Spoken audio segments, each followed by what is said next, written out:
So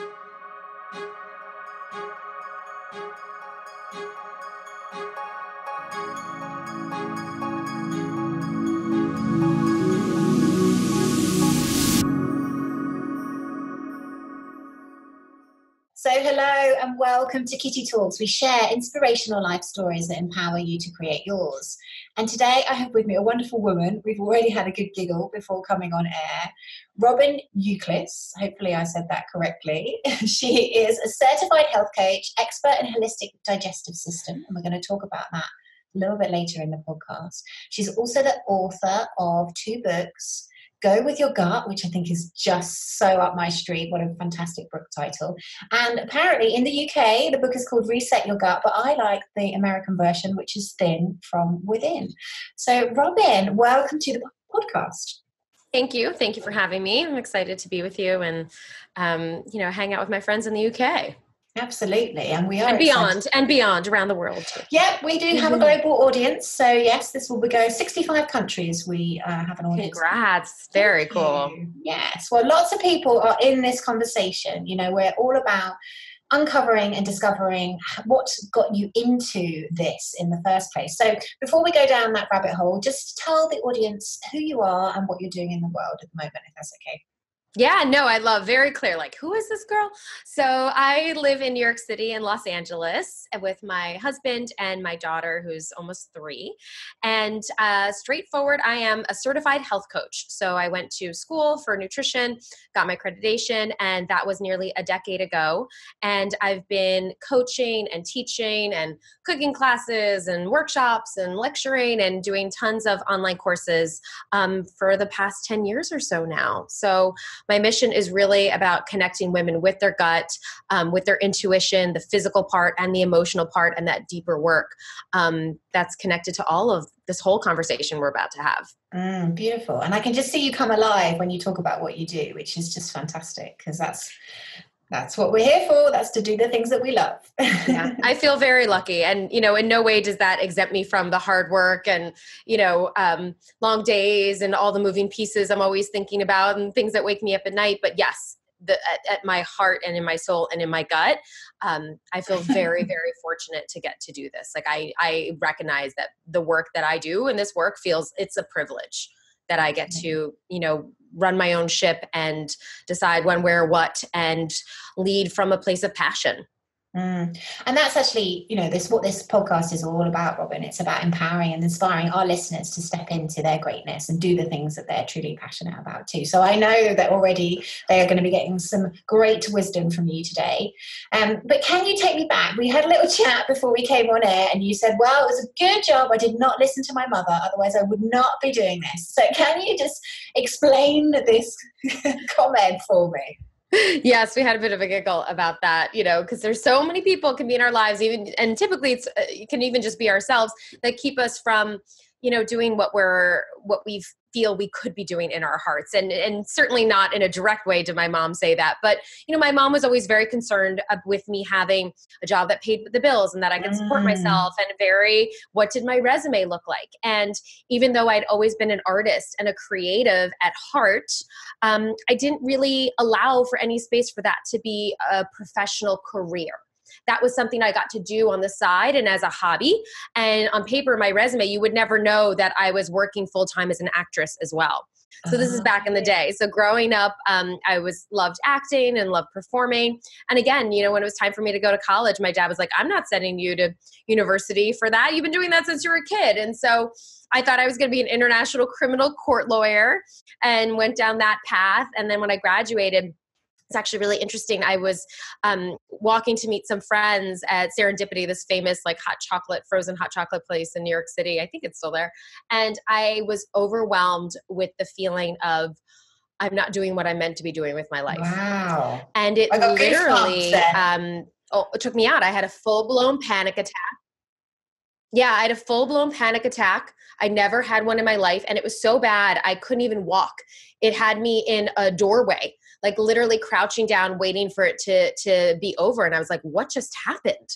And what came through finally, I was very lucky at the time. I was dating a guy who was an actor, and I was able to talk to him about the fact that I wasn't in a profession where I was expressing myself. And I'd been pushing down my desire to perform and to share and to be on stage. And so I allowed myself to finally follow that path, which clearly none of this has to do with food, but the sort of parallel storyline here is that I've always had a deep love of food, and I always in turn struggled with my body and my weight as well. And so passion for acting in one trajectory, the other kind of line there of you'll never be thin enough kind of story, which is interesting, the two running side by side. And so eventually I found my way to Los Angeles, and I was working more as an actress, and still my day jobs were always kind of like, what could I put on the resume? So I worked in nonprofit world, and I did a lot of event planning and documentary film festival planning, and still again this double life. A lot of things going on. And eventually where this all came together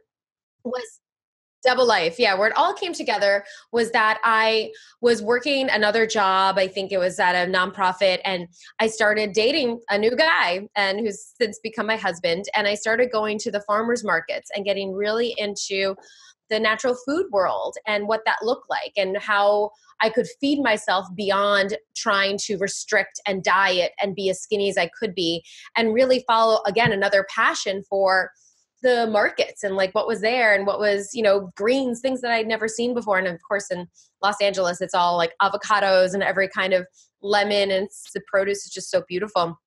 And so I started cooking more for he and for myself, and him and myself, and really loving that. And so one day I sent him to work with this sandwich on like fresh sourdough and this farm egg and the avocado and this arugula. And I was telling my friend about it. And she's like, you're so obsessed with food, and you're such a great natural teacher. You should check out this nutrition school. Wow. And typically I'm very indecisive. I'm a Libra. And I got the brochure, and within a week, within a week, decided this is what I was doing, figured out how to pay the tuition in full. I took a loan from one of my sisters so that I could get a discount, and told my boyfriend of like, I don't know, it was like we were dating for like 2 months. We're moving back to New York City. We were living in LA, and we're moving to New York City because I'm going to go to the school program, and I'm going to, this is what I'm going to do with my life now. And how, so and here we are nearly a decade later. And what's interesting is I am definitely a natural. Sorry, go ahead. I was just going to say, because that's really interesting. Like for people listening, how did you know, like how were you so certain? Because you changed the whole trajectory of your life from a conversation with a friend. And then you found, like, I think for me listening, I'm like, because I've had similar experiences, but I just want you to explain that to our audience. Like, how did you know that that's what you were supposed to be doing? Yeah, it's so funny you said a conversation. It wasn't even a conversation. It was a G chat. It was like a little sentence. Oh, you should check out this school. And I remember like typing her this whole thing about the sandwich. So it could even just be something so small as that. And I have a very, very clear answer for you on this one. And that's my gut. My intuition told me this was it. This was kind of like the moment when I saw my now husband. Like I remember feeling this heat come up through my body when I saw him for the first time. And it was the same thing. I got the brochure in my hand, which is why it's still some paper, I think is still a really good thing, because I don't know that we get quite the same hit from the digital world, but that's probably changing. But I held this thing in my hand, and I was reading all the things that I could learn, and they touched on so many things that I loved and was already curious about and talking about. And I was like, oh my God, I could go to school for this. Like I could make a thing of this, and even at the time, if I didn't know what I was going to make of it kind of thing, I would just felt so lucky that I would get to learn all of that, that I could spend some time just playing with something that sounded so interesting to me. And like I said, ultimately it was like an energy source that came up from inside my body. I felt it literally like radiate in my heart. And then my brain was just like, yes. And that was sort of the little trickle up process for me. And I love that. Like you said about, you had the same feeling when you met your husband. Like I can totally relate to that. It's like everything lines up, your heart, your mind, your body, your soul. And it's kind of like, yes. So Well, that's amazing. So you changed the whole trajectory of your life. Did you say you moved your boyfriend to a different state, or? Yes. So at the time, the program I did was in person. So now it's virtual, so you can do it anywhere. But I was like, I want to be able to do this in person and go to the classes on the weekend. I could have flown back and forth, but I didn't. And we just figured it out. And at the time, I didn't know necessarily what I was going to do with this certification, with this program. It wasn't like, oh, they teach you how to be a health coach. That's what I want to be. I didn't even know what a health coach was. At the time, I just knew I was obsessed with food. I had some body and diet image, body image stuff and diet history going on. I was like, maybe this could be something that could help. So it definitely was personal for me as well. And I just let myself go with it. And how I figured it out technically was we moved back, and the organization that I was working for in Los Angeles, or one that I'd had a relationship with, they needed some help in their New York space. So I got to work from home because they didn't have an office, and my hours were definitely a little bit more flexible. And I went to school at the same time. But I definitely always held the vision. And this is something that I've always been really good at because I see a lot of things. I get a lot of visual downloads. I kind of have a screen over my left eye where I just like see some messages sometimes. So I've always been really good at figuring out how to put it all together. And I think a lot of that just stems from my confidence in it. I was like, well, this is happening. And then I start to see how it can come together. And then it starts to come together, right? And because it is, as you said, connected to my purpose, connected to my passion. And I do believe that the universe helps us out a bit when all of that aligns. Beautiful. And when did you know, when did you realize that you could make a career out of it? Talk me through that. Yeah. So the beautiful thing about the program I went to the Institute for Integrative Nutrition, which is one of the largest nutrition schools in the world, was that they took me through the training. I knew that's part of the reason why I chose it, was because they said, well, we will teach you how to do this, how to have a business in this. And I was fortunate that I really realized I had a business brain. I was very good at following instructions. And even though, a lot of my peers really struggled with the emotional part of it, I'm not good enough, or this workshop isn't good enough. And I really took the materials and what they gave me and said, I'm just going to show up with it. Maybe it's not perfect, but I'm just going to show up. And then at the same time, which is why it's such an honor for me to get to coach so many coaches and coaches to be, is I got my own coaches to deal with that I'm not good enough, that imposter syndrome, that ultimately their job was just to keep me in my flow. And that's what I do with a lot of my clients now. I have a coaching program called the Rockstar Coaching Collective, and it's for a lot of coaches are in it, because I say the heart of that program is just to keep you in your yes, I can do it. Whatever that is, to help you live there more often. Yeah, instead of the fear and the doubt. Absolutely. And I think, for people listening, whatever it is you want to create in your life, it's so important to get yourself in an empowering community. So if you're looking to be a health coach, it's great that you've got this community of people that are encouraging you and have your back, and basically, like you said, keep them in the positive place. We can create anything in any moment. It's really about what we talk ourselves into or what we talk ourselves out of. Right? So what do you need for that conversation to be something that allows you to move forward?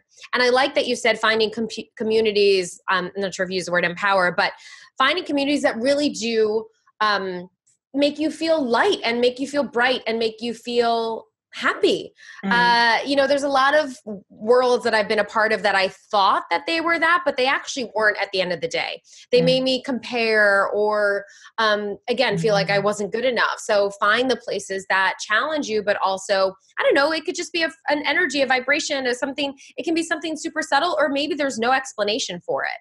But find a place that feels real for you, not what you think you should be in or what should be supportive, and at the end of the day, somehow it's just not. Yeah, I'm totally with you. I talk to my students about how the machine of existence can work positively or can work negatively. Like if you're going to feed it with, I can't do this, all the stuff, I'm not good enough, then it will just create that for you. Whereas if you're going to focus it on your vision, which I love the fact that you said that you have a vision, and you could see where your career and everything was coming together, and then you took action and steps towards that, because I think that's so important for us to have a vision for our lives as well. I think that's a thing a lot of people don't do, like they don't have a vision of where they're going, and that's also a really empowering thing that can drive us. But yes, I would agree, get a community around you that is supportive and where you can totally be yourself. So talk me through the next stage. So you basically took what they gave you and ran. How did you get your inspiration for your books? Where was this in your career? Yeah, so I've been really fortunate that my books, I always say not that they wrote themselves, but because anybody who's written a book knows that wouldn't that be nice if that's how it actually worked.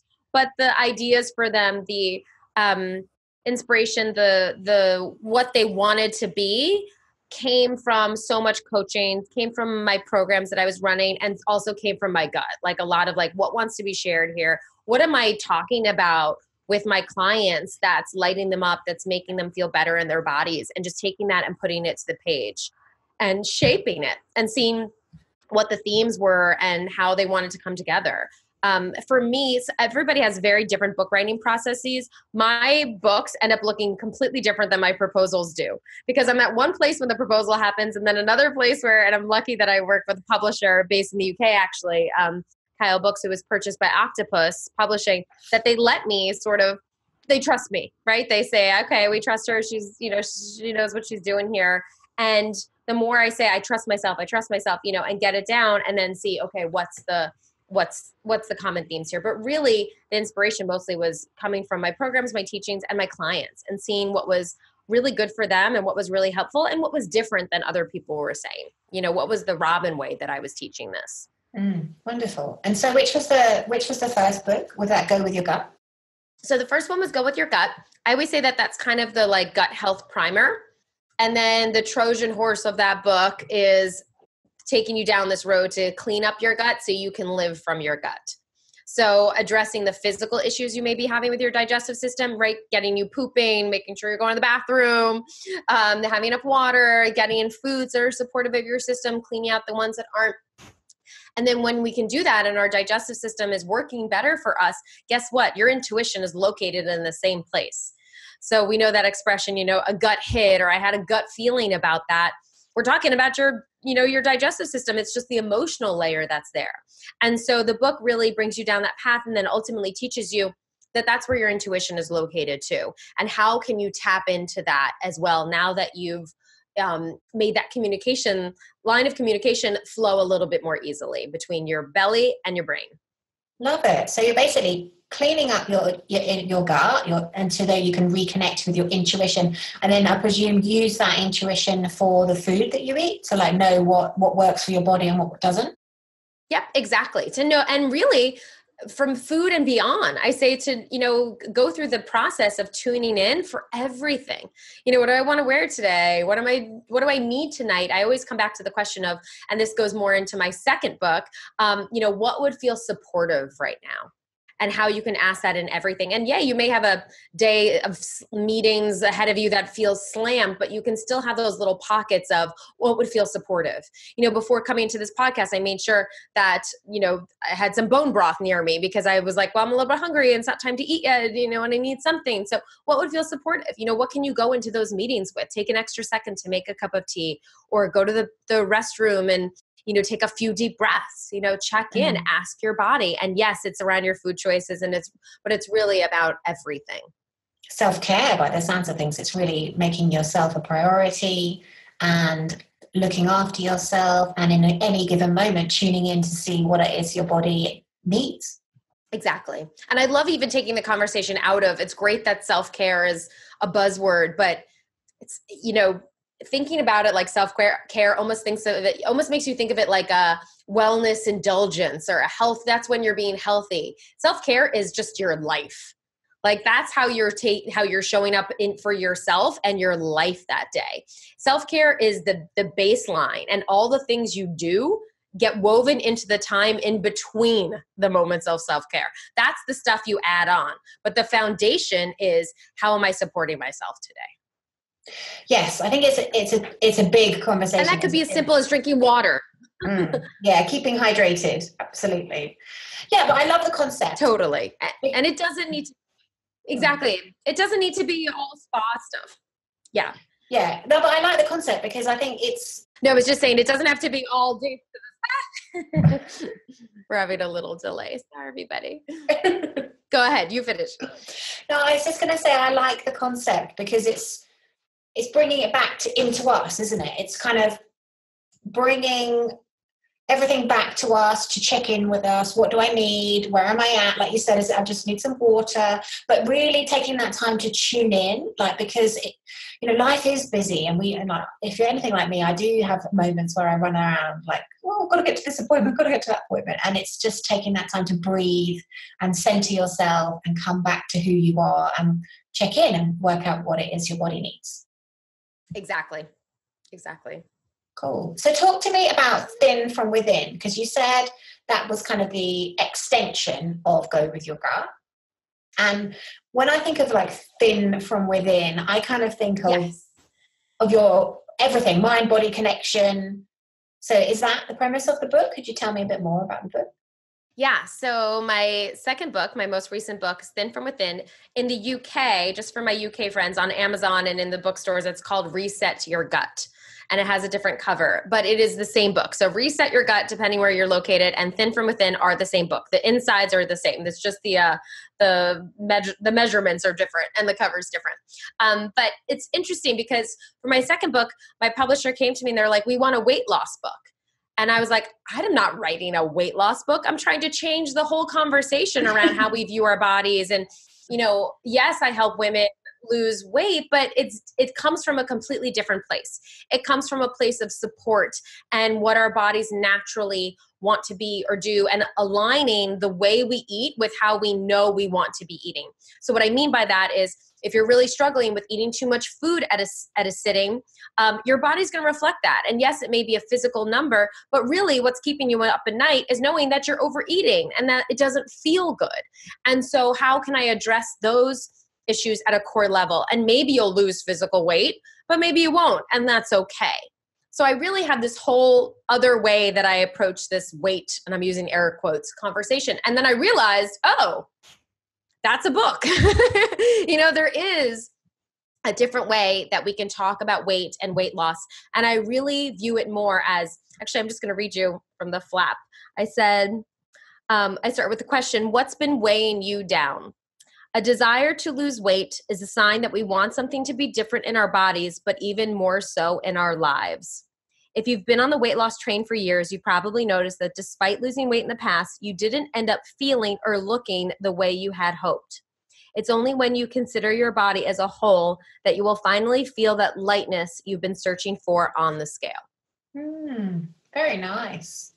Very nice. So it's a holistic approach, mind, body, and spirit involved in the book. Yes, exactly. And I really do dive into more about gut health and how it connects to our brain. And, quite literally, if we take care of our guts, it releases serotonin. 90% of our serotonin, that's our happy hormone, our body's neurotransmitter, gets released, and you literally feel happier. And when you're feeling happier, most likely you're going to do stuff that supports you, right? Supports your body, and that comes back to your food choices, that comes back to your life choices. So it's really all connected. And the book really helps you make that connection in a way that's very straightforward, but also very gentle. And then, of course, all of my books are cookbooks as well, and have really beautiful recipes that, use lovely ingredients, but also are not very complicated either. It just gives you a nice inspiration for, okay, I can do this. And I'm intrigued because one of the things that I have witnessed by interviewing 110 people is that usually when we're doing the thing that we came for, like the passion, we're in flow and synchronicities are kind of flowing within our life. How did you get connected to your publisher? Was that a kind of synchronistic event, or I'm always fascinated because people always experience, just these people turn up. Yeah, no, I love that you asked that because I get so many questions and I really love sharing a lot of behind the scenes. So if anybody follows me on Instagram, follow me if you're not, Robyn Youkillis. I really share a lot of day in the life because I like to see how I like to share how I got to these places and how things connect and what I do when they don't connect, right? Like sometimes you have an event or a deadline and like, it's not feeling good. So what do I do to find my way? But my way to my publisher is interesting. So I was invited to a conference from a colleague of mine. I had no idea what it was. It was a big investment. I asked my intuition, am I supposed to go to this? I got a clear yes. Sometimes there's no answer. Sometimes it's foggy. Sometimes it's super clear. This one was super clear. So I went, and there was actually a competition for who had the best marketing video. And at the time I had created a spoof on the Robyn Thicke Blurred Lines video that was going around. And I made like a funny, healthy version of it. It's like one of the most ridiculous things I've ever done. It's on YouTube. You guys we can link into the show notes or something. Yeah, sure. It's just goofy. And it promoted a past program that I did that I'm no longer offering. It's, I have different programs now, but it was just a funny video and I submitted it and I won. You know, people were like, this is amazing. I was just having a really good time. And again, I had a creative vision for something I wanted to make and I made it happen. There was a literary agent there that was like, I love the video. I love what you're about. Let's talk. And so we set up a call and she was the one that actually, you know, she was like, what do you work on with your clients? What are you saying to them? What are their successes? You know, what are you talking about again and again and again? And I just talked to her about all of it. And she was the one that put together, oh, you're teaching about gut health and intuition here. And there's such a wonderful connection. And at the time, no one was really sharing about it that specific way. And so she worked with me to shape the proposal. We went to different publishers. And what was interesting was the publisher I chose was the only one that saw it as a full color cookbook with the coaching element woven throughout. I'd originally thought it was just going to be a straightforward coaching book with maybe some recipes at the end. And they were the ones that had the vision for it to be more in like the vein of like Gwyneth Paltrow or Ella, Deliciously Ella. And I was like, and again, here's my intuition. As soon as I heard them say that, I was like, oh, that's it. That's why this book has been feeling a little heavy or harder than it should feel, because it didn't have that layer of fun, of creativity that I love connecting to so much. So that's why I went with the publisher. And then they won, like I said, the first book was a huge success and they wanted another one. So we'll see what's happening with the third too. Excellent. And I love the fact that you have this little check-in with your intuition. So talk us through it. So for my audience, because this is something they can do. I love it. So you have a choice and then you'll kind of consciously check in with your intuition to see what it says, like just literally like that. Yeah. So sometimes I'll just ask, sometimes I'll get a very clear vision. Sometimes I'll start hearing some messages or some words strung together. Sometimes I need to journal and just write, not around the question, but just get down whatever the flow is. And then I start to see something come out of that. I am fortunate enough that I get to teach and talk. I'm a big talker. That's like my main communication way, is just like I talk. So a lot of things come out that way where I'm like, oh, well, that was a good idea. Or clearly that means this. And then another process that I do that anybody can do is I'll literally just take a hand and pull it on my belly, on my lower belly, and let that go. And I'll take a few deep breaths and then I'll just ask, what would feel supportive? What do I need? Fantastic. So if you're listening and you want to connect to your intuition more, that's definitely a top tip from Robyn. But before I let you go, Robyn, we didn't get onto why, because you started to tell me about your mum and you didn't listen to your mum, but we didn't finish it off. So tell me, so she was saying you need to go to college and basically be a lawyer. Well, she was basically saying that I should marry well. That was her original advice to me as a young girl that I remember. So I certainly did end up married well, in love and life and all the beautiful things, but that was absolutely not the trajectory that I ever listened to. And I just was like, what do I have to share with the world? What's the next? And it wasn't even that it was like this bigger veiled vision of my life. It was more of what's the next right thing, and what is my passion? What passions are boiling up for me that's then connecting to these sparks of, reality happening around me, and I think my mom definitely wanted me to marry well or become a lawyer or something like that. And, I just said, that's not for me. And here I am running my own business. Especially even when I started doing this, it was great. I was an entrepreneur working for myself, like especially a woman 10 years ago doing that was like, what do you do? How do you make money? How do you pay the bills? I'm like, I got it. We don't need to have that conversation. I'm doing it. And just to empower your listeners and viewers, like you can do it too. I'm no different than you. You know what I mean? I'm no different than you. And I had plenty of days in bed, doubting it all and crying, and tons of launches that I've canceled or clients that said no. That it doesn't mean that just because you get in the car when the passion light is on that, you just ride off into the sunset. And I think that's another misconception people have too. If they're like, oh, well, now I'm following my passion, everything's going to be perfect. Not necessarily. I think your highs will be lower and your lows will probably be less low, but it's still life, and it's designed with darkness and light. It's designed with the heavy and the breeze. It's all part of it. But I will say, when you are living in a place that feels joyful, it's awesome. Yeah, absolutely. No, thank you for sharing that, because I totally concur. Like when we're living in this joyful, it feels an authentic place would be the thing I'd probably add to what you're saying, because I think it's so different. Like we are happier, we are healthier, we literally connect more to life, and that passion will get you through, even if you have the ups and downs, but because you love what you're doing, you can get up again and do it again, basically. Yeah, But Robyn, thank you so much for coming on Kitty Talks and sharing your wisdom. So appreciate you sharing your story and really kind of going into detail, because I know that listening to you will have empowered and inspired somebody in the audience to really go after their dreams, because they can become reality. And we will have all of your details in the show notes. So anything we've talked about today, we will hook up in the show notes for you. But yes, thank you so much. I really appreciate it. Thank you for having me. This was super fun. I love talking about all of this. So thanks for giving me the opportunity. We will see you next week with another amazing guest. Bye-bye.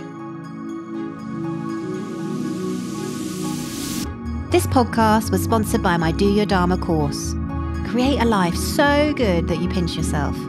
This 8-week online course demystifies Dharma and shows you how to tune in to why you're really here. Go to www.kittytalks.com/do your Dharma.